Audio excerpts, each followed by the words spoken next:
दोस्तों, आपका अपने YouTube channel the institute of mathematics में स्वागत है। मैं हूं प्रिंस कुमार। हम लोग जो सो प्रॉफिट एंड लॉस, लाभ और हानि पढ़ रहे थे और इस क्लास में हम लोग लाभ और हानि से संबंधित उन सभी प्रश्नों को करेंगे जो आपके पेपर में बार बार पूछे जाते हैं। तो चलिए क्लास के स्टार्ट करते हैं और पहला सवाल आपके स्क्रीन पर ये है। यदि एक वस्तु को जो है सो 18% के हानि पर बेचा जा रहा है। सवाल में कहता है कि बेहद ही बेहतरीन सवाल है और इस सवाल से आपके जितने आपके बिहार एसएससी का पेपर हो या बीपीएससी एडीओ वाला पेपर हो, इन तमाम पेपर्स में जो है इस टाइप के सवाल आपसे पूछे जाते हैं। तो सवाल में कहता है कि यदि एक वस्तु को 18% की हानि पर बेचा जाता है, यदि उसे 2475 रुपया और अधिक दाम में बेचा गया होता तो 12% का लाभ हुआ होता। तो बताना है कि उस वस्तु का कॉस्ट प्राइस या क्रय मूल्य जो है सो कितना होगा। तो जब भी इस तरीके का प्रश्न आपके सामने देखे तो सबसे आसान तरीका क्या है कि हम मान लेते हैं कि उस वस्तु का कॉस्ट प्राइस जो सो कितना है, 100 रुपया है। मान लेते हैं कि उस वस्तु का क्रय मूल्य जो सो कितना है, 100 रुपया है। सवाल में कहता है कि पहले उसको कितना रुपए में बेचा गया है, बेचा जाता है तो 18% का हानि होता है। तो पहले 100 में 18% का हानि हुआ है, मतलब 100 का 18% 18 का हानि हुआ है, मतलब कि बेचा कितना में गया है, 82 यूनिट रुपया में बेचा गया है। तो पहले 18% के लॉस में कितना में बेचा गया है, 82 में बेचा गया है। फिर कहता है यदि इसे 2475 रुपया अधिक में बेचा जाता तो 12% का लाभ होता। अगर 2475 रुपये में बेचा जाता तो उसको कितने प्रतिशत का लाभ होता, 12% का लाभ होता। और 100 का 12%, 12 मतलब 100 के सामान को 112 में बेचा जाता। तो पहले किसी सामान को 82 रुपये में बेचा जाता है, अब जो है सो किसी सामान को 112 यूनिट रुपये में बेचा जाता है। तो पहले से कितना अधिक रुपया दाम में बेचा गया है, तो 18 और 12 30 अधिक दाम में बेचा जा रहा है। जबकि सवाल में कहता है कि नहीं, 2475 रुपया अधिक में बेचा जा रहा है। तो 30 यूनिट रिप्रेजेंट करेगा 2475 को, इसलिए 1 यूनिट रिप्रेजेंट करेगा 2475 बटा किसको, 30 को। और हमसे पूछ रहा है क्रय मूल्य। क्रय मूल्य को हमने शुरू में ही क्या मान लिया था, 100 मान लिया था। इसको हल कराएंगे, 1 0 से 1 0 कटेगा, 3 से इसको कैंसिल करेंगे, 8 3 का 24, 825, 825 में 10 से मल्टीप्लाई कराएंगे तो हो जाएगा 8250 रुपया। यानी कि ये जो वस्तु था, यह ऑब्जेक्ट था, इसका क्रय मूल्य जो होगा कितना रुपया हो जाएगा, 8250 रुपया हो जाएगा। आई बात समझ में? चलिए अगला प्रश्न देखते हैं। और ये सभी जो प्रश्न आपको हम कराने वाले हैं, सभी के सभी प्रश्न जो है आपके प्रीवियस ईयर में पूछे गए सवाल हैं, तो बेहद ही बेहतरीन तरीके से समझिएगा। तो चलिए अगला प्रश्न आपके स्क्रीन पर। नेक्स्ट प्रश्न कहता है कि एक टीवी का मूल्य जो है सो कितना है, 22,000 रुपया है। कोई टीवी है जिसका कॉस्ट प्राइस लागत मूल्य जो है सो कितना है, 22,000 रुपया है। एक दुकानदार इसके लागत मूल्य से 15% अधिक अंकित करता है। जितना इसका कॉस्ट प्राइस है उससे 15% क्या करता है, इसको अंकित करता है या मार्क कर देता है। फिर वह 8% का छूट भी देता है। तो छूट की राशि बताना है कि वह दुकानदार जो है सो कितना रुपया जो है सो छूट देता है। तो देखिए क्या है, इस तरीके को हल करने के कई सारे तरीके पहले हम डिटेल में पढ़ेंगे, फिर इसका शॉर्टकट भी देखेंगे। पहले मान लेते हैं कि एक होता है सीपी, एक होता है एसपी और एक होता है मार्क प्राइस यानी कि एमपी। सवाल में कहता है कि एक व्यक्ति जो है इसके मूल्य को उसके लागत मूल्य से 15% अधिक अंकित करता है। तो जब 15% का फ्रैक्शन वैल्यू निकालिएगा तो आएगा 3/20। 15% का फ्रैक्शन वैल्यू कितना होता है, 3/20 होता है। अगर उसका कॉस्ट प्राइस 20 रुपया है तो 3 बढ़ा करके कितना अंकित कर दिया है, 23 यूनिट अंकित कर दिया है, 23 रुपये मार्क किया है।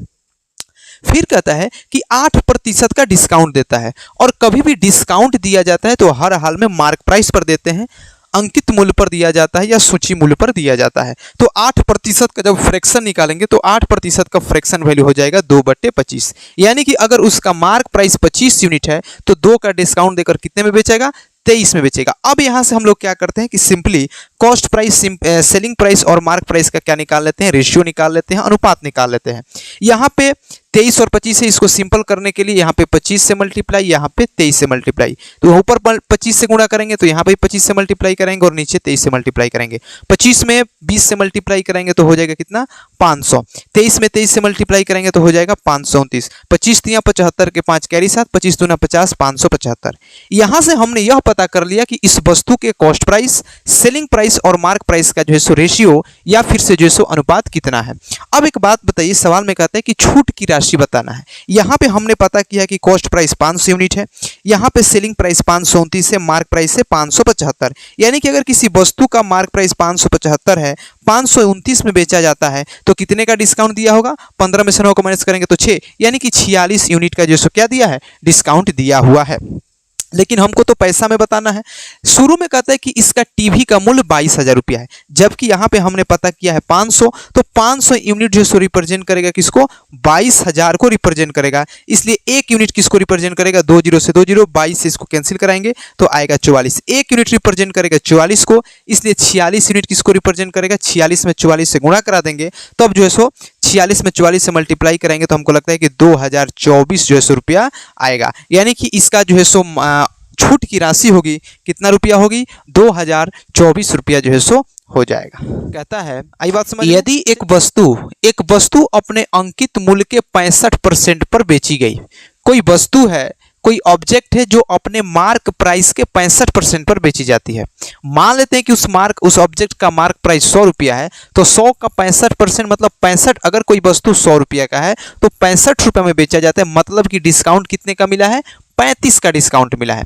तो यहां से सिंपल ये नहीं बोला है, सिंपल बोला है कि एक वस्तु को अपने अंकित मूल्य के 65% पर बेची गई, मतलब कि वहां पे डिस्काउंट कितना प्रतिशत दिया गया है, 35% दिया गया है। फिर कहता है कि बेचने पर उस पर 30% का लाभ प्राप्त हुआ, और जब डिस्काउंट पर 35% का डिस्काउंट देकर बेचा जाता है तो वहां पे प्रॉफिट कितने का हुआ है, लाभ कितने प्रतिशत का हुआ है, 30% का लाभ हुआ है। तो पूछ रहा है कि उसके अंकित मूल्य तथा क्रय मूल्य का जो है सो क्या करना है, अनुपात ज्ञात करना है। इस टाइप को सवाल जब भी आए कि अगर हमको डिस्काउंट परसेंट दिया हो, प्रॉफिट या लॉस परसेंट दिया हो, और कॉस्ट प्राइस और मार्क प्राइस का रेशियो पूछे, अनुपात पूछे, तो सिंपली रेशियो निकालते हैं, कॉस्ट प्राइस और मार्क प्राइस का अनुपात निकालते हैं 100 माइनस डिस्काउंट और 100 प्लस प्रॉफिट परसेंट या लॉस।